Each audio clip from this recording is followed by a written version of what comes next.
Well, UFC Perth RAC Arena is done and dusted, and despite them getting 30-27 by the AFL Grand Final, the Perth Royal Show, and most of all, poor people, it was a top-tier show, and sure, the event needed comprehensive roadside assistance, but that didn't stop it from being a banger. So here are my top 5 performances from UFC Perth, powered by Vex MMA, and if you don't like them, come and fight me. My name's Joel. Coming in at number 1, referee Jim Perdios. Just kidding. But honourable mention does go to Neil Magny and Jake Matthews for fighting twice in the same night and both picking up victories. Number 5, Carlos Ulberg. Not for his KO victory over the resurging Dominic Reyes, but for getting through third wheeling this question. Question is for Reyes. Do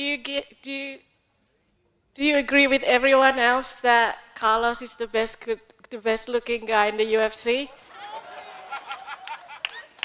What? It was good to see Ulberg pick up his 9th straight victory, KOing Dominic Reyes 4.5 minutes into the first round and booking himself a jet in the hope either Alex Pereira or Magomed Ankalaev Google Translate themselves into a bad weight cut. Number 4, Tom Nolan. The big train popped off the tracks for a small moment in his bout with Charlie Campbell before choking Charlie with more enthusiasm than those in the RAC Arena toilet stalls. A stellar victory which led to a performance of the night check and an interview with the Jesus of MMA media, Ariel Helwani. Number 3, Jimmy Crute. It's hard to go past a 100-kilogram mullet man channeling his inner Iron Sheik, winning by camel clutch in the first round, then going on to squeak out a split decision victory to a backflip. It's a great win by Jimmy Crute, who picks up his 2nd submission victory in 4 months and can self-analyze when it comes to critiquing his own celebration. Can you take me higher?